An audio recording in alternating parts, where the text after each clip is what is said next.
여러분 안녕하세요. 내용은의 도시락 목요일 오전에 아직도 비 오죠.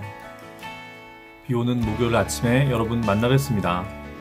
룻기 묵상 시작한 지 얼마 안 된 것 같은데 벌써 6번째 시간이에요. 오늘 시간으로 우리 룻기 묵상 마치려고 해요. 함께 해주신 여러분께 감사드리고 오늘 또한 하나님께서 룻기를 마치는 그 시간에 부어주시는 특별한 은혜 기대하고 사모합니다.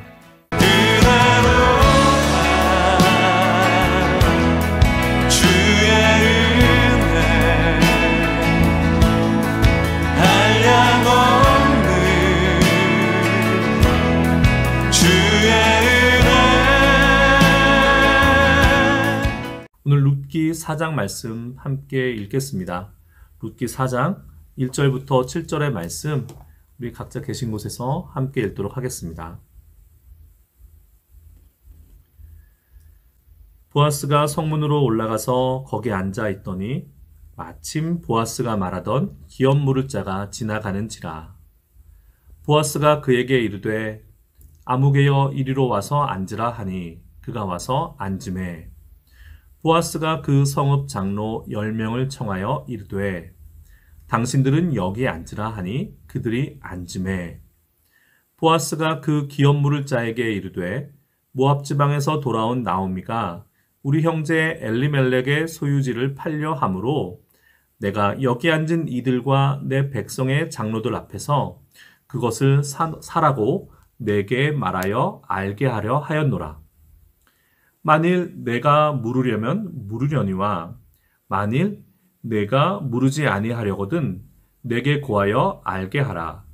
내 다음은 나요 그 외에는 물을 자가 없느니라 하니 그가 이르되 내가 물으리라 하는지라. 보아스가 이르되 내가 나오미의 손에서 그 밭을 사는 날에 곧 죽은 자의 아내 모압 여인 룻에게서 사서 그 죽은 자의 기업을 그의 이름으로 세워야 할지니라 하니 그 기업 물을 자가 이르되 나는 내 기업에 손해가 있을까 하여 나를 위하여 물으지 못하노니 내가 물을 것을 내가 물으라. 나는 물으지 못하겠노라 하는지라. 옛적 이스라엘 중에는 모든 것을 물으거나 교환하는 일을 확정하기 위하여 사람이 그의 신을 벗어 그의 이웃에게 주더니 이것이 이스라엘 중에 증명하는 전례가 된지라. 이에 그 기업 물을 자가 보아스에게 이르되 내가 너를 위하여 사라 하고 그의 신을 벗는지라. 보아스가 장로들과 모든 백성에게 이르되 내가 엘리멜렉과 기련과 말론에게 있던 모든 것을 나오미의 손에서 산 이래 너희가 오늘 증인이 되었고 또 말론의 아내 모압 여인 룻을 사서 나의 아내로 맞이하고 그 죽은 자의 기업을 그의 이름으로 세워 그의 이름이 그의 형제 중과 그곳 성문에서 끊어지지 아니하게 하매 너희가 오늘 증인이 되었느니라 하니 성문에 있는 모든 백성과 장로들이 이르되 우리가 증인이 되나니 여호와께서 내 집에 들어가는 여인으로 이스라엘의 집을 세운 라헬과 레아 두 사람과 같게 하시고 내가 에브랏에서 유력하고 베들레헴에서 유명하게 하시기를 원하며 여호와께서 이 젊은 여자로 말미암아 내게 상속자를 주사 내 집이 다말이 유다에게 낳아준 베레스의 집과 같게 하시기를 원하노라 하니라. 이에 보아스가 룻을 맞이하여 아내로 삼고 그에게 들어갔더니 여호와께서 그에게 임신하게 하심으로 그가 아들을 낳은지라. 여인들이 나오미에게 이르되 찬송할지로다. 여호와께서 오늘 내게 기업 물을 자가 없게 하지 아니하셨도다. 이 아이의 이름이 이스라엘 중에 유명하게 되기를 원하노라. 이는 내 생명의 회복자이며 내 노년의 봉양자라. 곧 너를 사랑하며 7 아들보다 귀한 내 며느리가 낳은 자로다 하니라. 나오미가 아기를 받아 품에 품고 그의 양육자가 되니 그의 이웃 여인들이 그에게 이름을 지어주되 나오미에게 아들이 태어났다 하여 그의 이름을 오벳이라 하였는데 그는 다윗의 아버지인 이새의 아버지였더라. 아멘. 타작마당에서 룻에게 하나님의 이름을 두고 맹세한 보아스가 사람들을 불러 모아요. 사람들의 출입과 성 안과 성 밖을 모두 조망할 수 있는 그 성문은 그 공동체의 중요한 일을 결정할 때 마을 사람들이 모두 모일 때 사용되어지는 광장 또 법정과 같은 곳이었어요. 베들레헴 성읍의 장로 10명을 보아스가 다 청합니다. 신명기에 너희들 두세 사람만 있어도 그것이 증인이 된다라고 율법이 되어 있거든요. 두세 명만 모아도 이게 증인으로서 증거 능력이 있는 겁니다. 근데 보아스는 10명이나 불러 모았어요. 아마 그 마을에 있는 그 유력한 그 분들은 어른들은 다 소집한 것 같아요. 그리고 오늘 본문에 또 나오는데요. 4장 1절에 마침, 힘내 이 말이 또 나옵니다. 보아스가 그 자기보다 기업 물을 그 권리가 먼저 있는 사람, 그 사람을 찾아 나선 것이 아니고요. 그렇게 모인 성문 그 법정 앞을 그 기업 물을 순위가 보아스보다 앞선 사람이 지나가요. 근데 재밌는 게 있어요. 룻기는 유난히 사람의 이름이 많이 나오지 않습니까? 그래서 제가 이름풀이 하느라고 애먹었는데요. 정작 이 중요한 책임을 진 기업 물을 자는 이름이 나오지 않아요. 보아스가 부릅니다. 지나가는 그 사람을 부릅니다. 아무개야. 아무개야. 이리로 와서 앉으라. 보아스가 그 사람의 이름을 몰랐을 리가 없죠. 분명히 이름을 불렀을 겁니다. 그런데 우리에게 룻기를 들려주고 있는 이 룻기의 화자는 그 사람의 이름을 이렇게 감추어요. 왜 감출까요? 왜 그 사람을 nobody, 아무개야라고 불렀을까요? 그 이유는 이후 법정에서 드러나는 그 사람의 그 뭐라 그럴까 인격이나 이 삶의 태도를 보게 되면 왜 아무개라고 이름도 안 불러주는지 알게 됩니다. 다 불러 모았죠? 네. 기업 물을 권리가 있는 그 사람이 지금 법정에 출두해 있고 그 법정에서 일어나는 일들을 모두 결정하고 또한 동시에 증인이 되어줄 그 공동체의 장로들 10명이 앉아 있습니다. 그리고 그 아침 이른 시간부터 온 마을의 장로들이 다 출동하고 또 우리 유력자잖아요. 보아스까지 출동한 그 모습에 마을 사람들이 밭으로 일하러 가는 사람이건 아니면 뭐 그 성문을 출입한 사람이건 모여들었을 거예요. 보아스가 이제 입을 엽니다. 뭐라고 이야기하냐면 모두가 다 지켜보고 있는 그 상황 속에서 모압에서 돌아온 나오미가 우리 형제 엘리멜렉의 소유를 팔려고 한다. 그리고 네가 그 나오미가 팔려고 하는 그 엘리멜렉 가문의 소유를 사야 할 권리, 의무가 있는 사람이다. 너의 의사를 밝혀라. 라고 말합니다. 이야기가 좀 설명이 필요한 것 같아요. 네. 왜냐면 나오미에게는 지금 팔 재산이 없어요. 팔 토지가 없어요. 만약에 나오미에게 토지, 재산이 있었으면 굳이 룻이 남의 밭에서 이삭을 주우러 나가지 않았겠죠. 그럼 이 얘기가 무슨 이야기냐? 룻기의 맨 처음 1장으로 잠시 돌아가 보겠습니다. 엘리멜렉은 자신의 고향, 자신의 분깃에 있는 베들레헴을 처자식을 데리고 떠나죠. 그때 그의 그 모압행에 대해서 우리는 적잖은 의문을 가졌어요. 아무리 기근이 들어도 그렇지.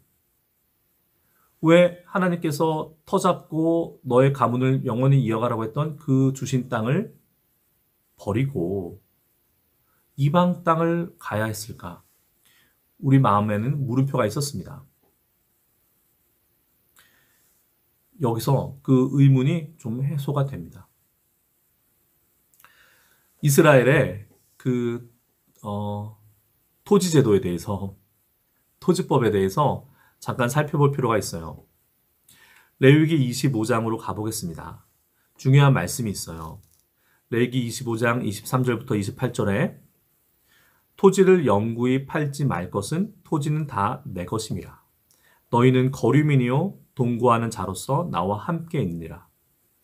너희 기업에 온 땅에서 그 토지 무르기를 허락할지니 만일 내 형제가 가난하여 그의 기업 중에서 얼마를 팔았으면 그에게 가까운 기업 물을 자가 와서 그의 형제가 판 것을 물을 것이요. 이게 무슨 얘기냐면 출애굽한 이스라엘 백성들이 가나안에 들어가면서 땅을 분배받죠. 그래서 그 땅의 경계석을 함부로 옮길지 말지니 라고 말씀 있는 것처럼 그 땅은 그 가문이 가지고 있지만 그 가문의 소유는 아니에요. 그 땅은 하나님의 땅이고 하나님이 정해준 땅에서 그곳에 옮겨진 그 분깃을 받은 가문은 대대로 그 땅에서 이제 거하는 거죠. 이스라엘 사람들은 출애굽할 당시 히브리 노예들이었잖아요. 노예는 자신의 소유가 없는 사람들입니다. 소유가 없다는 것은 책임질 일도 없다는 거죠. 하나님은 그런 히브리 노예들을 해방시켜서 자유를 주셨어요. 자유인이라는 것은 선택과 결정을 할 수 있는 능력이 있다는 것이고 선택과 결정에는 책임이 따라요. 아무런 책임감이 없던 사람들을 하나님의 온전한 백성으로서 책임 있는 자유인으로 만드시기 위해서 하나님께서는 분깃을 정해주셨어요. 그런데 그 땅을 이렇게 소유라기보단 점유네요. 맡아서 이렇게 관리하고 그 땅의 소산을 가지고 삶을 영위했던 사람들이 살다 보면 크고 작은 문제들이 생기지 않습니까? 엘리멜렉 가문에게 닥친 기근처럼 그런 자연재해도 있을 수도 있는 것이고 삶의 여러 정황에서 그 땅을 파는 일이 생기는 거예요. 그 같은 친족 안에서 매매가 되면 그나마 다행인데 외부인에게, 바깥 공동체에게 그 땅이 매매되게 되면 이건 좀 문제가 생기는 겁니다. 그래서 그 땅에서 땅을 가지고 거기서 정착해서 농사와 목축을 하면서 삶을 영위하다가 문제가 생긴 사람들이 그 땅을 팔면 뭐가 되겠습니까? 다시 소작인이 되거나 누군가의 노예가 되는 거죠. 하나님께서 주신 그 자유인의 삶을, 자유를 포기하고 다시 그런 예속된 노예의 신분으로 돌아가는 사람들이 있었어요. 하나님께서는 이를 원하지 않으셨죠. 그래서 그 친족 중에, 그 가문 중에 순서를 정해서 만약에 그런 일이 생기게 되면 그 땅을 산 외부인에게 가서 얼마의 값을 치르건 그 땅을 다시 되사와야 하는 겁니다. 그래서 그 가문도 이어지고 자유인의 신분도 유지되고 그렇게 되는 거죠. 이 제도가 율법이 정하는 고엘 제도예요.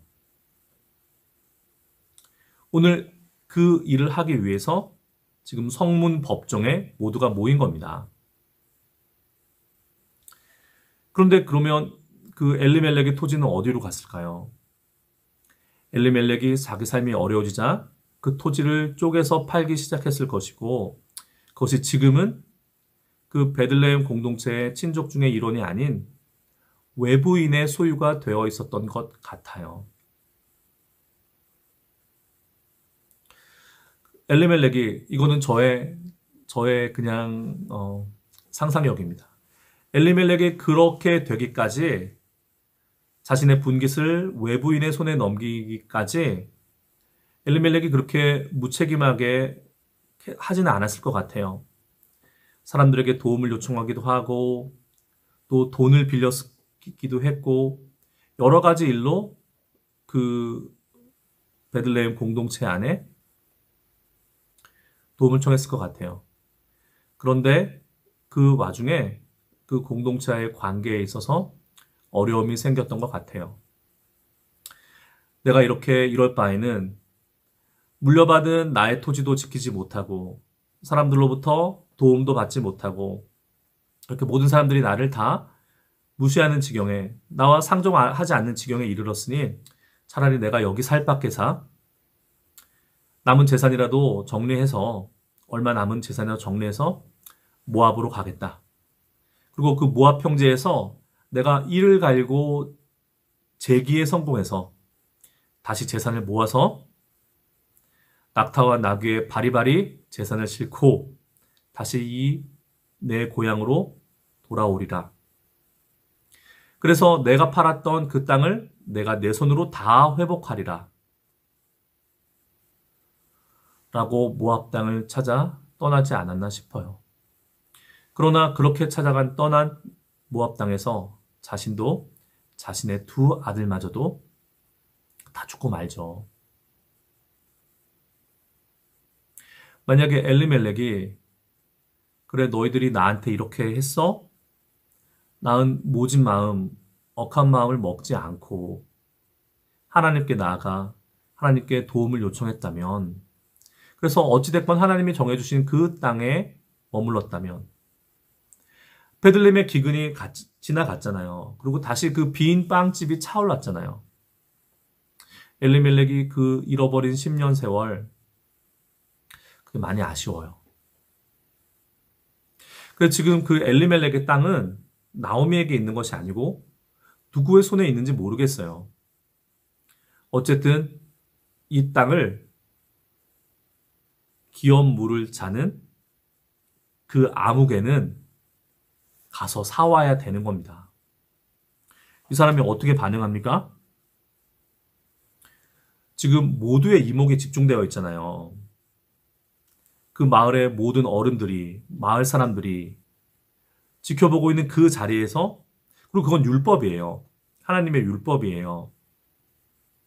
아니야, 나는 그거 못하겠어라고 할 수가 없죠. 그럼 체면이 어떻게 됩니까? 그래서 아마 속으로는 그렇게 원하진 않았지만 마지못해 내가 하겠소라고 대답해요. 내가 그 의무를 감당하겠소 이렇게 된 겁니다. 보아스는 지금 이 사람이 기업을 물러주면 안 되잖아요. 이거 저 사람이 나는 나의 권리를 포기하겠소 라고 해야 그게 자기 차례로 오고 그래서 룻을 아내로 맞이할 수 있는 상황이잖아요. 그렇죠? 근데 이 사람이 한다는 거예요. 허허.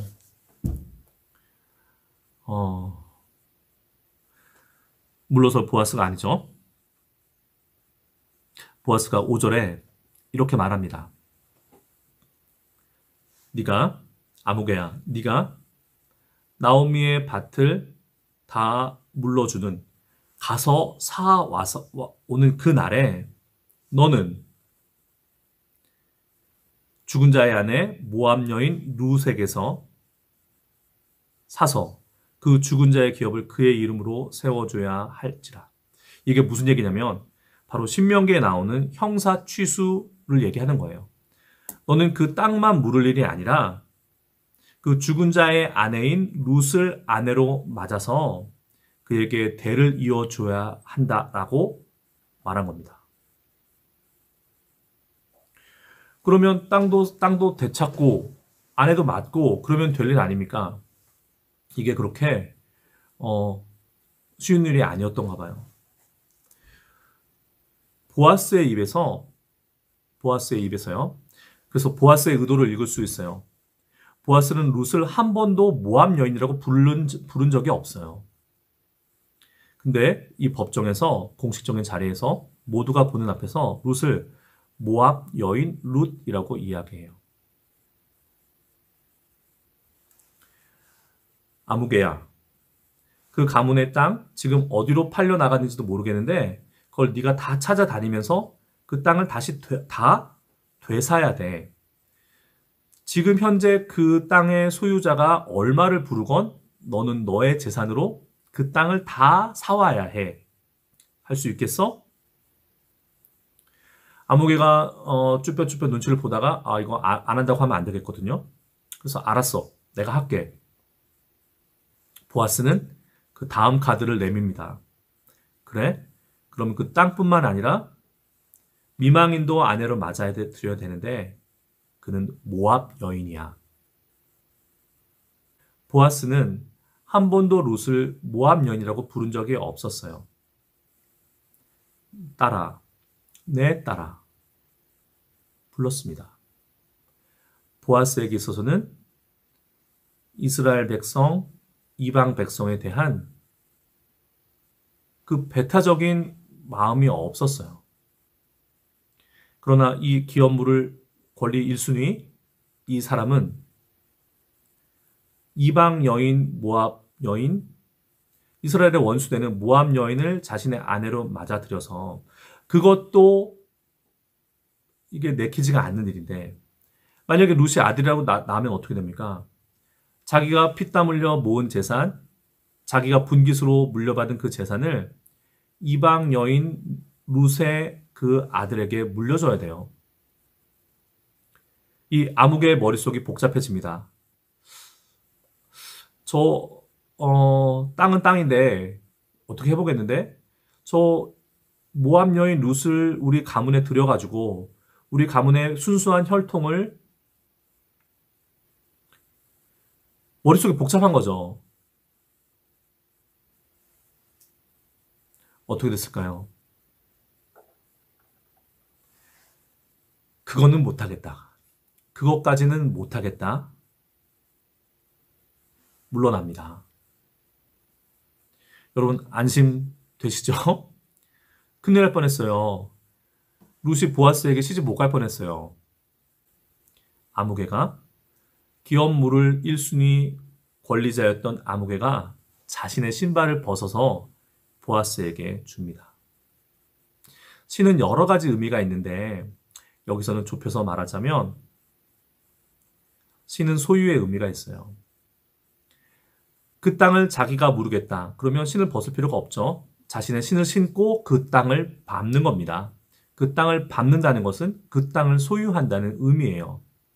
그런데 자신의 권리를 이제 보아스에게 자신의 신을 벗어주잖아요.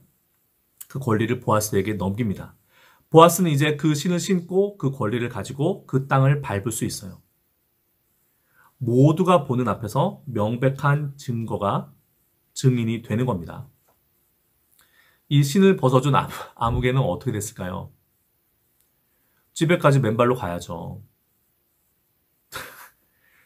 그런 어려움과 불명예를 감수하고서라도 모압 여인 룻을 맞는다는 것을 그렇게 받아들일 수 없었던 그 사내. 그게 보아스를 제외한 그 당시 일반적인 이스라엘 사람들, 이스라엘 남성들의 한계였을 거라고 저는 생각해요. 이제 보아스는 모두가 보는 앞에서 축복을 받습니다. 언제 이렇게 사람들이 모였는지 모르겠어요. 성문이 법정 앞에 사람들이 이렇게 많이 모였었나요? 11절에 성문에 있는 모든 백성과 장로들이 말합니다. 우리가 증인이 된다. 그리고 룻을 축복해요. 최고의 축복을 합니다. 너의 집에 들어가는 여인 룻이 라헬과 레아와 같이 되기를 원한다. 라헬과 레아가 누굽니까? 야곱의 두 아내, 야곱의 12아들, 이스라엘의 12지파를 이룬 복의 여인들이잖아요. 그렇게 되기를 원한대요.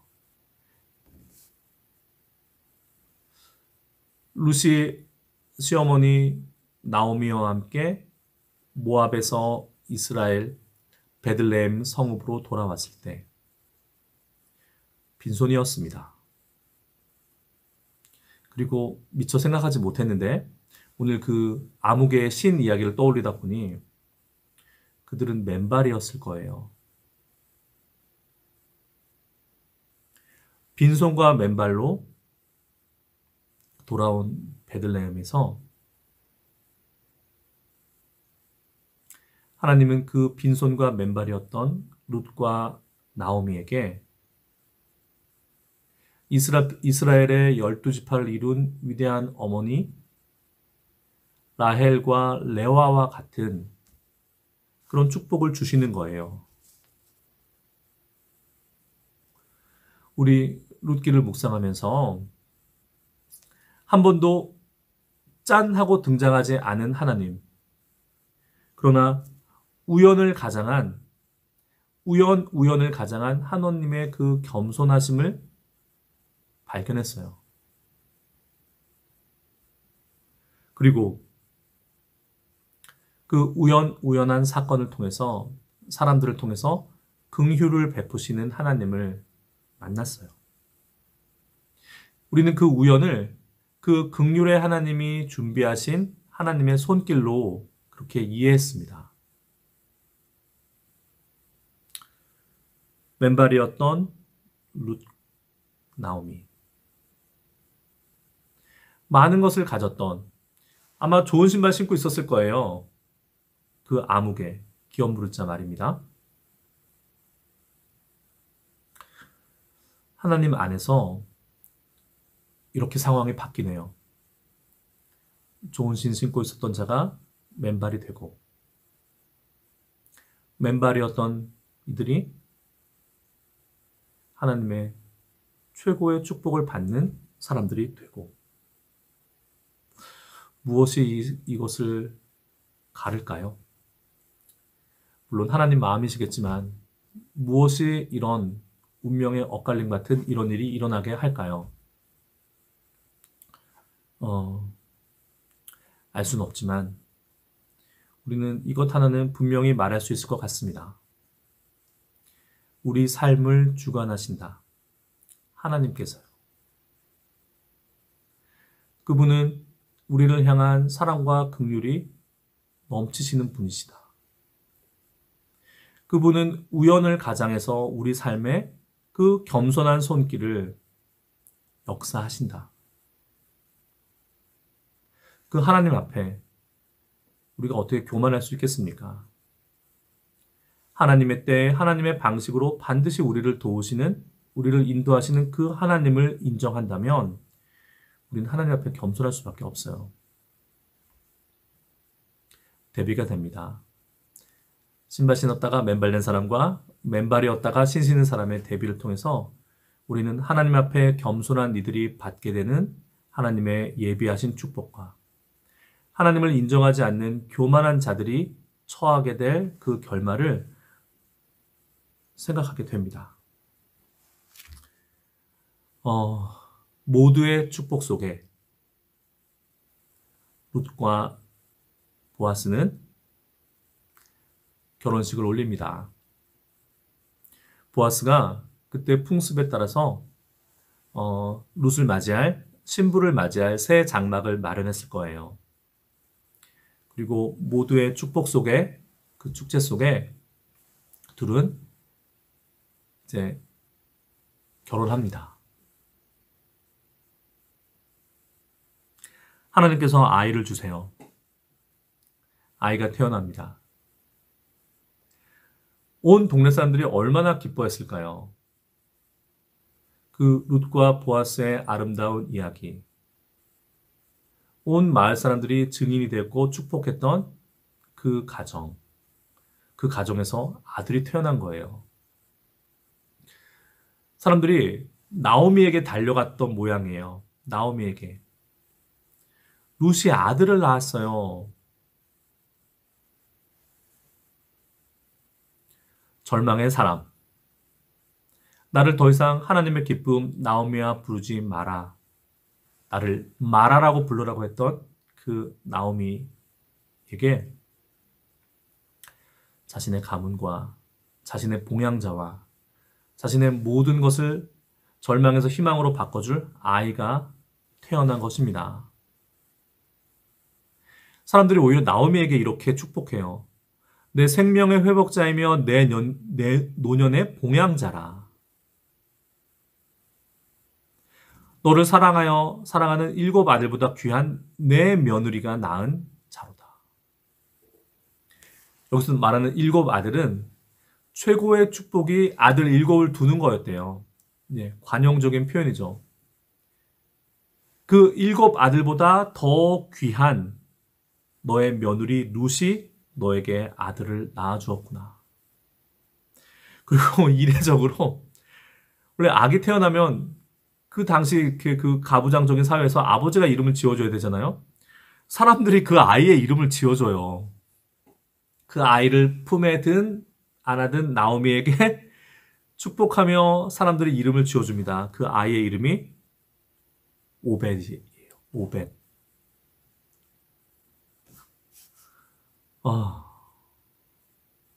아이. 저는 이 오벳이란 이름 또한 이게 심상치가 않아요. 네. 이 오벳이란 이름은 사람들 이름풀이 하다가 룻기 묵상 마치는 것 같아요. 오벳은 섬김이란 뜻이에요. 사람들은 단순히 이 아이가 늙은 나오미 당신을 봉양할 거예요. 당신을 섬길 거예요. 라는 뜻으로 그 이름을 붙였는지 모르겠어요. 아바드라고 하는 섬기다라는 뜻에서 나온 명사형 오벳. 근데 그게 다일까요? 그게 다일까요? 족보 이야기는 안 할 수가 없습니다. 이어지는 18절로부터 22절까지 족보가 나오는데요. 베레스의 계보는 이러하니라. 베레스는 헤스론을 낳고 헤스론은 람을 낳았고 람은 암미나답을 낳았고 암미나답은 나손을 낳았고 나손은 살몬을 낳았고 살몬은 보아스를 낳았고 보아스는 오벳을 낳았고 오벳은 이새를 낳고 이새는 다윗을 낳았더라.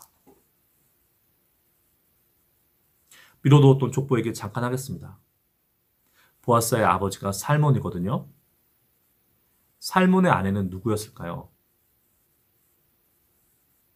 라합입니다.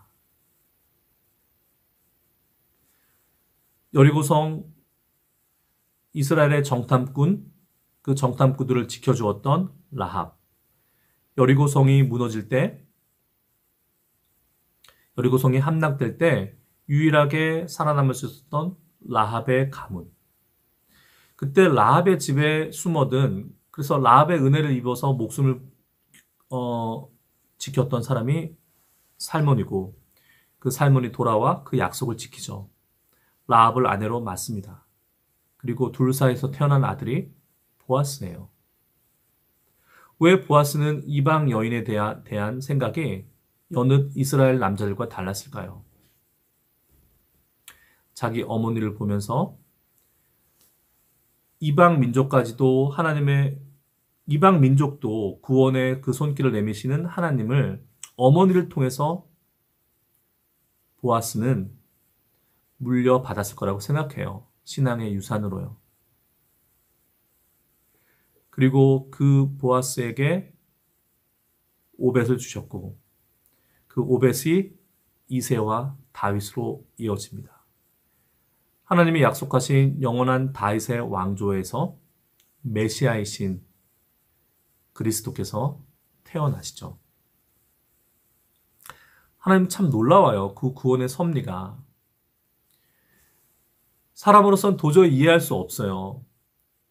그렇게 우연의 사건들이 그렇게 하나씩 맞물려 들어가서 어떻게 당신의 그 위대한 구원의 일을 이루어 나가셨을까? 잘 나가는 사람, 누구나 저 사람이 왕이야 라고 싶은 사람, 그런 사람이 아닌 어떻게 보면 주목받지 못하고 역사의 무대에서 주연이라기보다는 조연, 단역에 가까운 사람들의 삶조차도 만지셔서 이끄셔서 어떻게 그렇게 하나님의 위대한 구원의 계보, 그리스도의 계보, 당신의 그 구원의 역사를 이어가셨을까? 참 놀라워요. 그리고 이 오벳이란 이름이 암시하는 바, 섬김, 우리 주님, 우리의 고엘이시죠? 낙원을 뺏기고 하나님의 자녀로서의 권리를 다 마다하고 죄 중에 죽음의 그늘 아래 허덕이던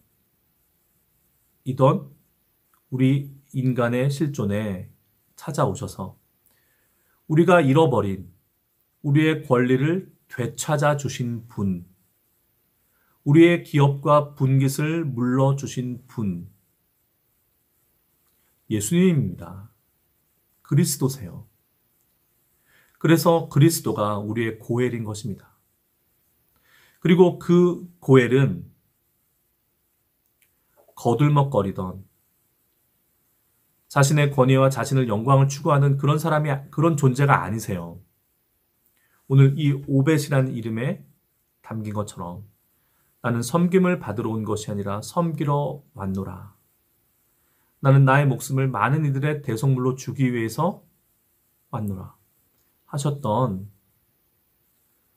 또 빌립보서 2장에 그 아름다운 그리스도의 손과 그는 본체 하나님과 동등하신 분이나 자신의 모든 것을 비우시고 종이 되셔서 사람의 모습을 입으시고 죽기까지 자기를 비우시고 낮추신 분,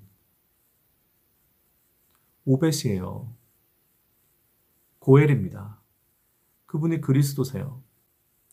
룻기를 읽으면서 왜 그것이 무대가 베들레헴이었을까? 왜 그때가 보리 추수할 때였을까?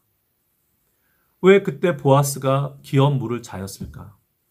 왜 보아스와 룻에서 사이에 태어난 아들이 오벳이었을까? 그리고 오벳이 이새를 낳고 이새가 다윗을 낳았을까? 그리고 왜 그 다윗의 허리에서 그리스도가 이 땅에 오셨을까? 하나님이 하신 것입니다. 거듭 말씀드리지만 하나님이 하신 일이에요. 하나님의 그 위대한 장엄한 구원의 드라마가, 그 파노라마가 펼쳐져 가는 과정에서 베레스도, 라합도, 보아스도, 룻도, 다윗도 있는 것입니다. 예수 그리스도를 위해서요. 그런데 그 예수 그리스도께서, 중요한 건, 근데 그게 나와 무슨 상관이야? 이게 중요한 거 아닙니까? 결론은 그게 나와 상관이 있어요. 나와 깊은 상관이 있어요.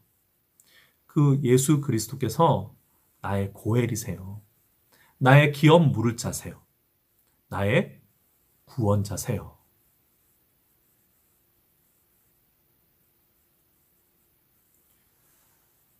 이게 성경 이야기입니다. 이 이야기를 위해서 하나님은 보여주시고 말씀해 주시고 들려주시고 족보도 나오고 이야기도 나오고 시도 나오고 예수 그리스도를 위하여, 그리고 그 예수 그리스도는 예수 나를 위하여. 여러분, 우리가 하나님께는 이렇게 엄청난 존재들인 거예요. 한 사람 한 사람이. 하나님은 사랑이시다. 하나님은 나를 사랑하신다. 그게 그냥 가벼이 할 수 없는 말입니다. 모든 성경의 이야기가, 하나님의 그 거대한 위대한 구원의 이야기가 예수 그리스도를 통하여 나에게 이루어지는 겁니다.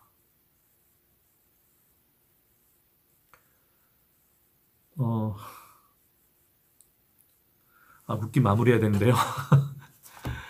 예, 룻기 마무리해야 되는데요. 여러분, 룻기는 결코 작은 이야기가 아니었어요. 룻기는 결코 권선징악의 해피엔딩의 이야기가 아니었어요. 룻기는 결코 신데렐라의 이야기가 아니었어요. 룻기는 우리들 구원에 관한 이야기였어요. 우리를 구원하시는 하나님. 너무나도 겸손하셔서, 너무나도 겸비하셔서 드러내지 않으시고 우연을 가장해서, 우리가 알아차리지 못하게 우연을 가장해서 이렇게 역사하시는, 당신의 그 구원의 사역을 이뤄가시는 그 하나님. 룻기가 말하는 것은 그 하나님이에요. 그리고 그 겸비하신 하나님이 사람의 몸을 입고 태어나신 그 아기 예수님. 겸손의 왕이시죠. 네, 참으로 겸비하세요.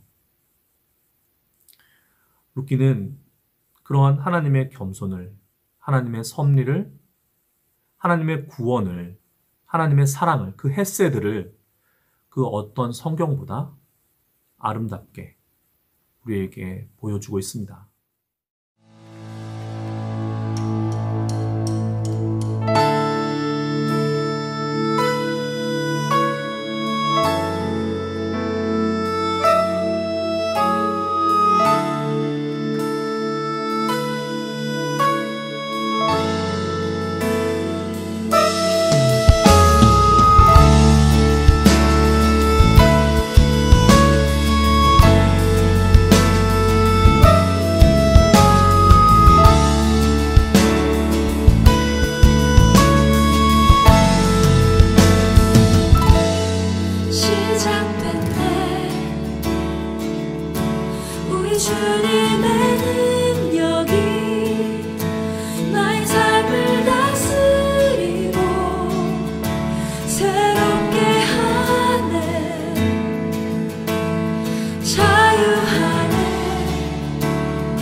시작됐네.